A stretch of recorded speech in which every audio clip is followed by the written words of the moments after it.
ఈ కార్యక్రమాన్ని ఇక్కడ నిర్వహిస్తున్న మీ అందరికీ, ముఖ్యంగా ఈ సంస్థను ఏర్పాటు చేసి నిర్మాణం చేసి విస్తరిస్తూ ప్రజల్లో భావజాలాన్ని, సరైన భావజాలాన్ని, మూఢనమ్మకాలకు వ్యతిరేకంగా ఆలోచించే భావజాలాన్ని మీ అందరిలో ప్రోధి చేస్తున్న నా మిత్రుడు బైరి నరేష్, వాళ్ళ బృందం, ఇక్కడ హాజరైన మీ అందరికీ ఇవాళ బాబాసాహెబ్ అంబేద్కర్ జన్మదినం సందర్భంగా మీ అందరికీ శుభాకాంక్షలు తెలియజేస్తున్నాను.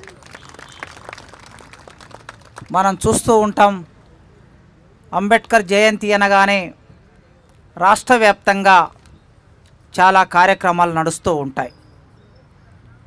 ఈ నడిచే కార్యక్రమాలన్నీ ఒక 10 మంది 20 మందో టీముగా ఏర్పడి ఒకరినొకరు తోసుకుంటూ వచ్చి అంబేద్కర్కు ఒక దండ వేసి అందరూ ఫోటోలు దిగి జై భీమ్ చెప్పి వెళ్ళిపోతూ ఉంటారు. ఇది అన్ని చోట్ల జరుగుతుంది.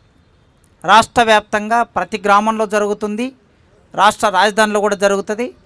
ఇంకా 9, 9:30, 10 గంటలు అయ్యేసరికి మనకి అక్కడ ట్యాంక్ బండ్ మీద ఉన్న ఆ చిన్న అంబేద్కర్ విగ్రహం దగ్గరికి ఇలాంటి బృందాలు చాలా వస్తూ ఉంటాయి. నేను గత 30 సంవత్సరాలుగా చూస్తున్నా. ఇది ఒక జాతరలాగా. కానీ ఇది జాతర కాదు, ఇది తోపులాట కాదు, ఇది ఫోటోల కోసం ఫోజు కాదు.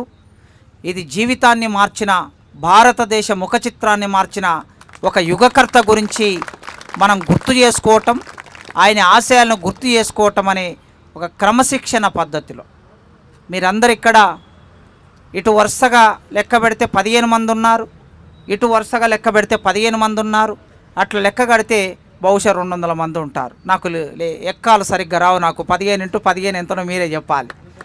సో అట్లా ఒక పద్ధతి ప్రకారం కూర్చున్నారు. క్రమశిక్షణ అనేది జీవితంలో చాలా ముఖ్యమైనది. మనం ఏ పని చేసినా క్రమశిక్షణ ఉండాలి, సమాజానికి క్రమశిక్షణ ఉండాలి. మనకు క్రమశిక్షణ ఉంటే సమాజానికి క్రమశిక్షణ.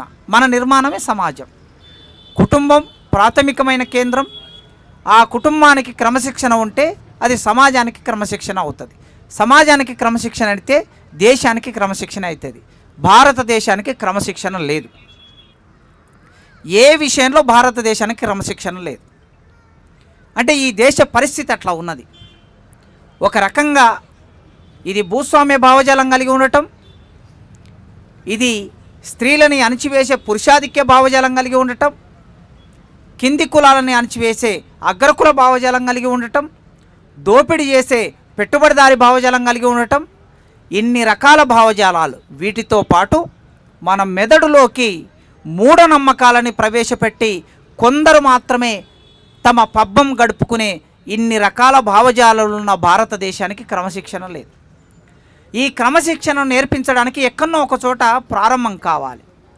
ఆ ప్రారంభం అనేది ఇదో ఇట్లాంటి ఒక 200-300 మంది ఈ ఒక సంఘంలో పనిచేసే మిత్రులందరూ కలిసి ఒక పద్ధతి ప్రకారం కూర్చొని అంబేద్కర్కు నివాళి అంటే దండలు వేయటం మాత్రమే కాదు, ఆయన ఆశయాలని మనసులో పెట్టుకొని ఆ ఆశయాలని నిరంతరం మన జీవితంలో ఆచరించటము. అట్లా ఆచరించడానికి ఒక క్రమ పద్ధతిలో వచ్చి ఆయనకి నివాళి అర్పించి వెళ్ళిపోవటం అనే పద్ధతిని ఇవాళ మీరు తెలుగు నేల మీద ఇంట్రడ్యూస్ చేస్తున్నందుకు మీ అందరికీ అభినందనలు తెలియజేస్తున్నాను. నేను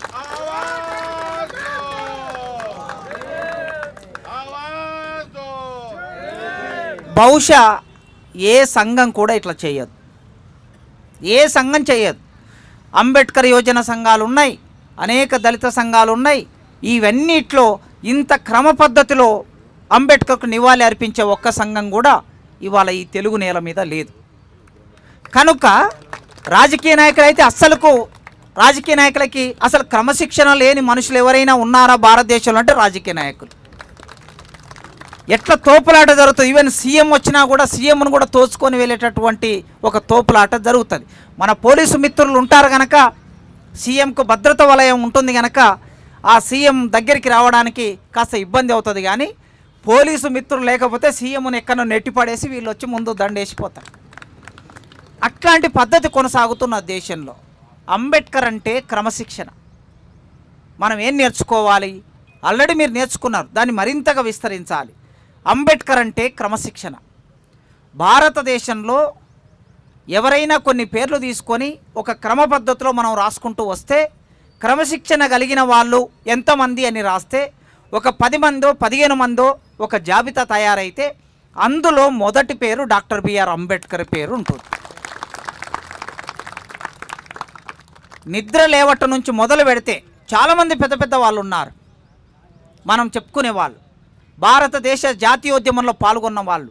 గాంధీ ఉన్నాడు, నెహ్రూ ఉన్నాడు, సర్దార్ పటేల్ ఉన్నాడు, బాబు రాజేంద్ర ప్రసాద్ ఉన్నాడు, భగత్ సింగ్ ఉన్నాడు, సుభాష్ చంద్రబోస్ ఉన్నాడు, ఇట్లా చాలామందిని చెప్పుకుంటూ పోవచ్చు.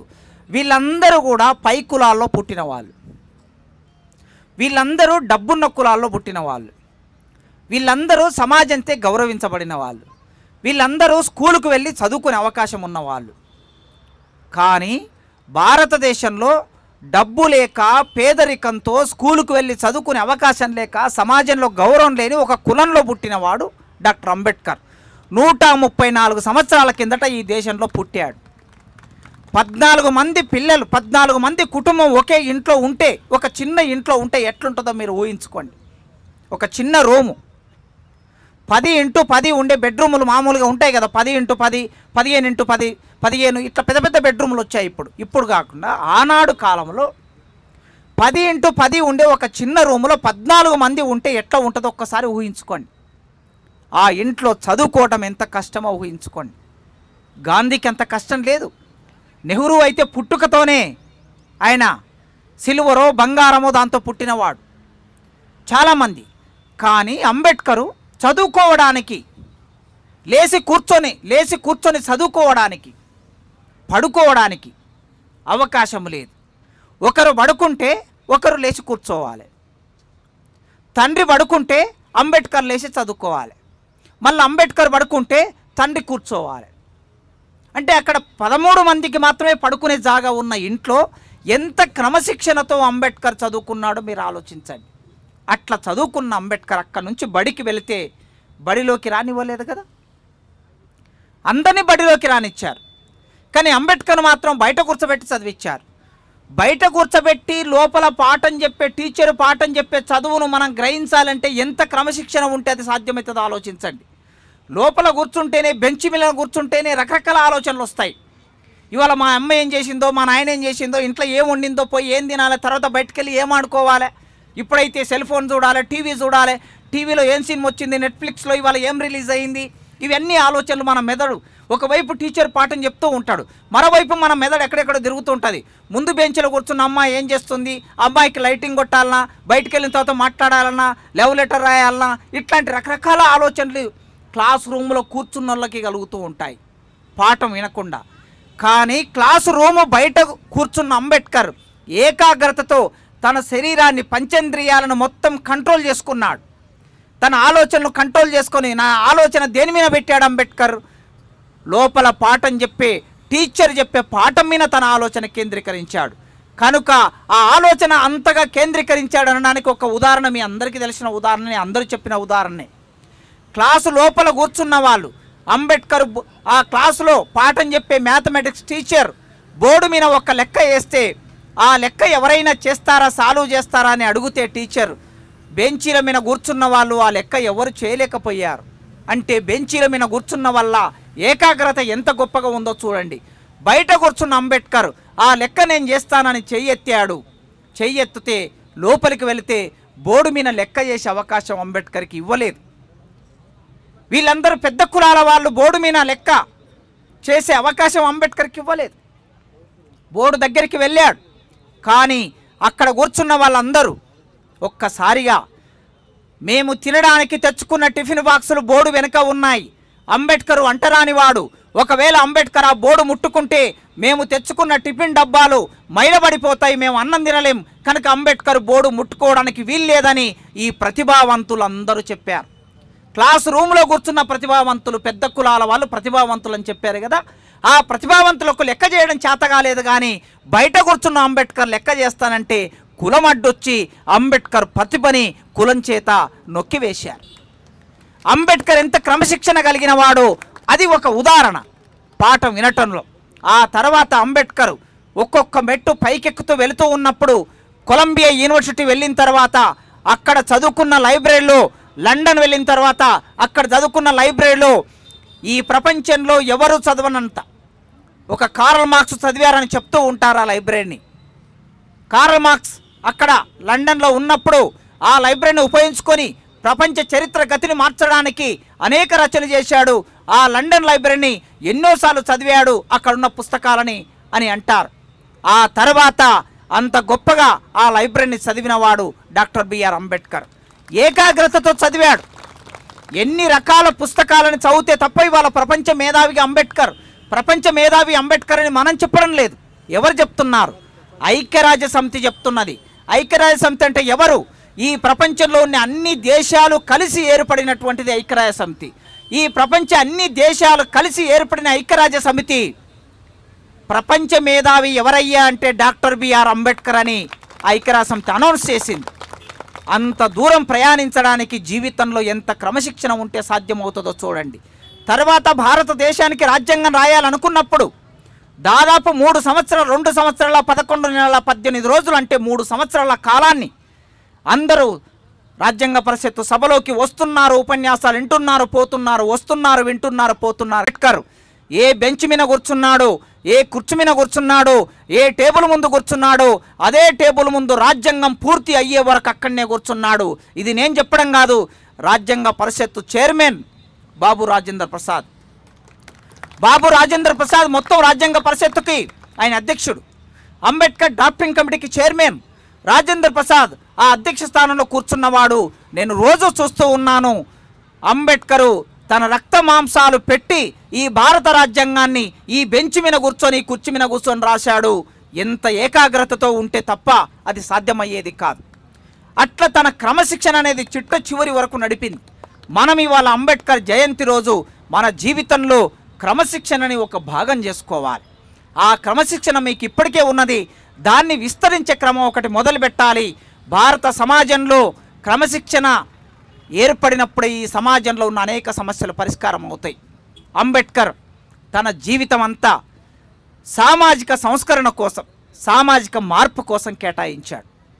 సామాజిక మార్పు తన ప్రధానమైనటువంటిది. అంబేద్కర్ గురించి మాట్లాడే వాళ్ళందరూ, అంబేద్కర్ గురించి చెప్పే వాళ్ళందరూ సమాజంలో మార్పు తీసుకురాకుండా ఉట్టి ఉపన్యాసాలతో జరిగేది ఏమీ ఉండదు. సమాజంలో మార్పు రావాలంటే చాలా ప్రధానమైన సమస్యలు ఇవాళ మన ముందున్నాయి. అంబేద్కరు భారతదేశంలో శాస్త్రీయ ఆలోచన ఉండాలి అన్నాడు. విద్యలో శాస్త్రీయ ఆలోచన ఉండాలి, సమాజంలో శాస్త్రీయ ఆలోచన ఉండాలి. అన్ని రంగాల్లో శాస్త్రీయ ఆలోచన ఉన్నప్పుడే భారతదేశంలో మౌలిక మార్పు జరుగుతుందని అంబేద్కర్ కోరుకున్నాడు, తన రచనలో రాశాడు. ఆనాడు ఈ దేశాన్ని వెనక్కి నడిపించే అనేక భావాలను, ఆలోచనలను ఆయన ఖండించాడు. వేదంలో ఉన్న విషయాలను చదువుకున్నాడు. వేదంలో ఉన్న విషయాలను చదువుకొని అందులో తప్పులు ఏమున్నాయి, ఈ సమాజాన్ని తప్పుదారి పట్టించే అవకాశం ఎట్లా ఉన్నది. వేదం అంటే భారతదేశంలో 4 వేదాలు భారతదేశంలో అందరికీ ప్రమాణంగా చెప్తారు.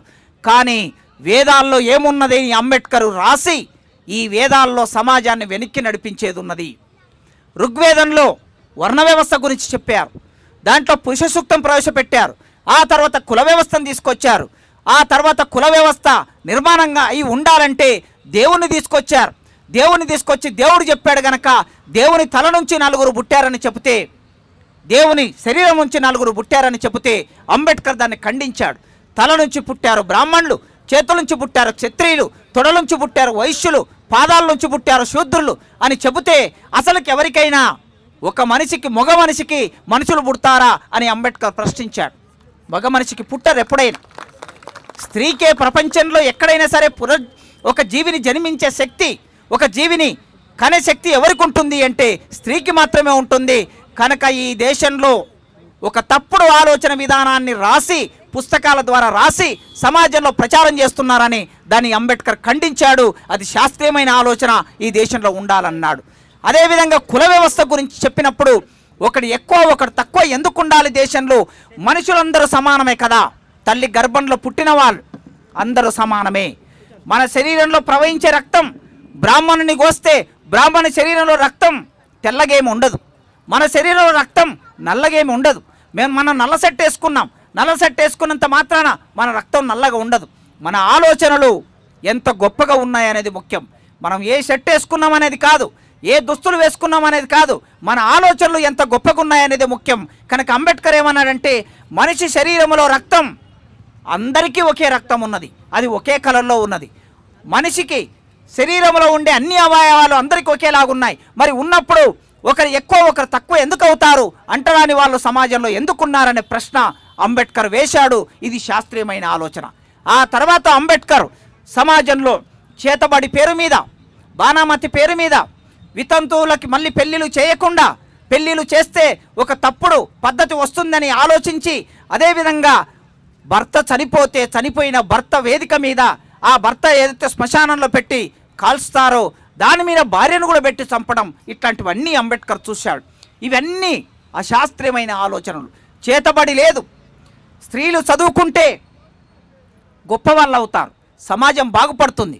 కానీ మనువాదం అనే ఒక పుస్తకంలో ఏం రాశాడు, మనువు అనే ఒక బ్రాహ్మణుడు ఆ పుస్తకంలో ఏం రాశాడంటే, స్త్రీ చదువుకోవద్దు అని రాశారు, స్త్రీకి స్వాతంత్రం ఇవ్వద్దు అని రాశారు, స్త్రీని బయటికి రానివద్దు అని రాశారు, స్త్రీ ఎప్పుడైనా సరే పురుషునికి లోబడి ఉండాలి అని రాశారు, పురుషుడికి పిల్లలను కనిపెట్టే యంత్రంగా ఉండాలి, కుటుంబాన్ని చూసుకునే మనిషిగా ఉండాలి, పడక సుఖం ఇచ్చే మనిషిగా ఉండాలి అని మనువాదంలో రాస్తే అంబేద్కర్ దాన్ని ఖండించాడు. అందులో ఇంకేం రాశారు, చదువుకున్న స్త్రీ అన్నం వడ్డిస్తే ప్లేట్లో అన్నం పెడితే ఆ అన్నం ప్లేట్లో ఉన్న అన్నం చదువుకున్న స్త్రీ పెట్టినందుకు అది పురుగులుగా మారిపోతాయి మెతుకులు అని రాశారు. ఇది ఒక మూఢనమ్మకం. ఈ మూఢనమ్మకాన్ని అంబేద్కర్ ఖండించాడు. స్త్రీకి చదువు కావాలి, దళితునికి చదువు కావాలి, శూద్రునికి చదువు కావాలి, మనుషులందరికీ చదువు కావాలి. చదువు వచ్చినప్పుడే విజ్ఞానం వస్తుంది, విజ్ఞానం వచ్చినప్పుడే ప్రపంచం మారుతుంది, భారతదేశం మారుతుంది. చదువు రానంత కాలం ఈ భారతదేశం ఇట్లే ఉంటుందని ఆనాడు ఈ మూఢనమ్మకాన్ని అంబేద్కర్ ఖండించాడు. అందుకే ఇవాళ మనం ఇంత దూరం రాజ్యాంగంలో ప్రతి ఆర్టికల్లో రాశాడు, ఈ భారతదేశం శాస్త్రీయంగా ఉండాలి అని, ఈ భారతదేశం గొప్పగా ఉండాలని ప్రతి ఆర్టికల్లో రాశాడు. కానీ ఇవాళ మన దేశాన్ని పరిపాలించే పాలకులు దీన్ని అమలు చేయటం లేదు. వాళ్ళకి చేతబడి పేరు మీద మనుషుల్ని చంపుతూ ఉంటే చూస్తూ ఉంటారు. ఈ హైదరాబాద్కు 20 కిలోమీటర్ల దూరంలో 30 కిలోమీటర్ల దూరంలో రంగారెడ్డి జిల్లాలో చేతబడి చేశారని చంపుతారు. ఎవరిని చంపుతారు? దళితులు చంపుతారు. ఎక్కువ మంది దళితులు, బీసీలు మాత్రమే చేతబడి నెపం మీద పళ్ళు ఊడగొడతారు, వాళ్ళని కట్టేసి చెట్టు కట్టేసి కొడుతూ ఉంటారు, బట్టలు ఊడదీసి ఊరేగిస్తూ ఉంటారు, చిట్ట చివరికి చంపేస్తూ ఉంటారు. ఎప్పుడైనా సరే ఒక బ్రాహ్మణుడు చేతబడి చేశాడని, ఒక రెడ్డి చేతబడి చేశాడని, ఒక వెలమ చేతబడి చేశాడని, ఒక వైశ్యుడు చేతబడి చేశాడని ఒక్క వార్తనన్నా మీరు ఎక్కడైనా విన్నారా? వినలే. అంటే చేతబడి ఎవరు చేస్తారంటే కింది కులాల వాళ్ళు మాత్రమే చేతబడి చేస్తారు, వాళ్ళను మాత్రమే చంపేయొచ్చు, చంపేసే హక్కును ఈ సమాజం తీసుకున్నదేనే ఒక తప్పుడు ఆలోచన ప్రచారం చేస్తూ ఉంటే మన పాలకులు నిమ్మకు నీరెత్తినట్లు మౌనంగా ఉంటారు. ఏదో చిన్నపాటి కేసు పెట్టి దాన్ని అక్కడితో ముగిస్తారు. అందుకే ఈ భారతదేశం శాస్త్రీయమైన దేశంగా మారాలి. కంటికి కనిపించని వస్తుతత్వం కాంచనేరరు ఇంగ్లీజులు అని రాశాడు గురజాడ అప్పారావు 200 సంవత్సరాల కిందట. కంటికి కనిపించని వస్తుతత్వం కాంచనేరరు 150 సంవత్సరాల కిందట ఈ మాట రాశాడు గురజాడ అప్పారావు. మన కంటికి కనిపించని దేనిని కూడా నమ్మడానికి వీల్లేదు ఈ ప్రపంచంలో, ఈ దేశంలో. అందుకే ప్రతిదాన్ని ప్రశ్నించండి, ప్రతిదాన్ని పరీక్షించండి, ఆ పరీక్ష నుంచి ఫలితాన్ని రాబట్టండి, అప్పుడు మాత్రం మీరు నమ్మండి అని అంబేద్కర్ చెప్పాడు. ప్రశ్న, ఫలితం, నమ్మకం అదే శాస్త్రీయమైన ఆలోచన. అట్లాంటి శాస్త్రీయమైన ఆలోచన కలిగిన మీరు మూఢనమ్మకాల నిర్మూలన సంఘం పెట్టుకున్నారు. ఆ మూఢనమ్మకాల నిర్మూలన సంఘం ఆధ్వర్యంలో ఇవాళ ఇక్కడ అంబేద్కర్కి ఘనమైన నివాళి అర్పించడానికి వచ్చారు. మీరు మీ దారిలో ఎక్కడ వెన్ను చూపవలసిన అవసరం లేదు. సత్యాన్ని మనం నమ్మినప్పుడు ఆ సత్యాన్ని నిర్మాణం చేసి, ఆ సత్యాన్ని విస్తృతం చేసి, ఆ సత్యాన్ని ప్రచారం చేసే హక్కు మనకున్నది. అనేక ఆటంకాలు వస్తాయి, అనేక అవరోధాలు వస్తాయి. అంబేద్కర్కి ఎన్ని అవరోధాలు వచ్చాయో అన్ని అవరోధాలు వస్తాయి. ఏ అవరోధం వచ్చినా సరే నిబద్ధత అనేది ముఖ్యం. చిట్ట చివరికి మిగిలేది ఏమిటయ్యా అంటే మన జీవితంలో మనం చేసిన చిన్న పనైనా అది సత్యమైతే, అది నిజమైతే, అది వాస్తవమైతే ప్రపంచ చరిత్రలో నిలబడిపోతుంది. ఇవాళ కోపర్నికస్ కానీ, గెలీలియో కానీ, ఇట్లా చెప్పుకుంటూ పోతే ఎంతోమంది పెద్ద పెద్ద వాళ్ళు, పెరియార్ రామస్వామి కానీ, అంబేద్కర్ కానీ, మహాత్మా జ్యోతిరావు పూలే కానీ, వీళ్ళందరూ ఏటికి ఎదురీదిన వాళ్ళే, వీళ్ళందరూ ఎదురు నిలిచిన వాళ్ళే. కానీ చరిత్రలో నిలబడ్డారు వాళ్ళు. ఎదురు నిలవకుండా ఉన్న సమాజానికి తలంచుకొని పోతే మనం చరిత్రలో భాగం కాలేం, చరిత్ర నిర్మాణం చేయలేం, కొత్త చరిత్ర నిర్మాణం చేయలేం. అనేక సవాళ్ళు వస్తాయి, ఆ సవాళ్ళను ఎదుర్కోండి. ఇవాళ ఇంతమంది గవర్నమెంట్ ఉద్యోగస్తులు ఈ సంఘంలో పనిచేస్తున్నారంటే గవర్నమెంట్ ఉద్యోగి కేవలం జీతం తీసుకోవడం మాత్రమే కాదు, గవర్నమెంట్ ఉద్యోగికి ఒక బాధ్యత ఉంటుంది. మనం తీసుకునే జీతం డబ్బులు ఇవి ప్రజల డబ్బులు. ఈ డబ్బులు ప్రభుత్వం డబ్బు కాదు, ఇది ప్రజల డబ్బు. ప్రజలు పన్నులు కడితే ఆ పన్నుల రూపంలో ప్రభుత్వం దగ్గరికి డబ్బు వస్తే ఆ డబ్బును తిరిగి జీతాలకు ఇస్తారు మాకు. కనుక ప్రజలు మాకు జీతాలు ఇస్తున్నప్పుడు మేము ఎవరి కోసం పనిచేయాలి? ప్రజల కోసం పనిచేయాలి, సమాజం కోసం పనిచేయాలి, దేశం కోసం పనిచేయాలి, దేశం బాగుండాలని పనిచేయాలి. ఆ దేశం బాగుండాలి, మన కుటుంబం బాగుండాలి, సమాజం బాగుండాలి, దేశం బాగుండాలి, అందులో మనం ఉండాలి. అట్లా జరగాలంటే ఈ దేశాన్ని బాగు చేసే పని మనం మొదలు పెట్టాలి. ఈ దేశానికి శస్త్రచికిత్స ఆపరేషన్ చేసే పని మనం మొదలు పెట్టాలి. మెల్లగా మొదలైన ఈ పని రేపు ఎంత దూరం వెళ్తుందో, ఎక్కడ విస్తరిస్తుందో మనం చెప్పలేం. ఆ పని మీరు మొదలు పెట్టారు. ఇంతమంది ప్రభుత్వ ఉద్యోగస్తులు ఇందులో భాగమైనందుకు వాళ్ళని అభినందిస్తూ, మిమ్మల్ని అభినందిస్తూ, అంబేద్కర్ పుట్టిన ఈ రోజు మీ అందరికీ శుభాకాంక్షలు తెలియజేస్తూ, ఈ దేశాన్ని మార్చాలన్నాడు అంబేద్కర్, సంపద మీద హక్కు కావాలన్న అంబేద్కర్, చదువుల్లో హక్కు కావాలన్న అంబేద్కర్, ఉద్యోగాల్లో హక్కు కావాలన్న అంబేద్కర్, దేశం మీద హక్కు కావాలన్నాడు అంబేద్కర్. అంబేద్కర్ చెప్పిన రాజ్యాంగం సరిగ్గా అమలు కావటం లేదు. దాన్ని సరిగ్గా అమలు చేసుకునే బాధ్యత కూడా మనందరి మీద ఉన్నది. అది సరిగ్గా అమలైనప్పుడే అంబేద్కర్ ఆశయాలు నెరవేరినట్లు అవుతుంది. మరొక్కసారి మీకు జై భీములు తెలియజేస్తూ నాకు ఈ అవకాశం ఇచ్చినందుకు థ్యాంక్ యూ, ముగిస్తున్నాను.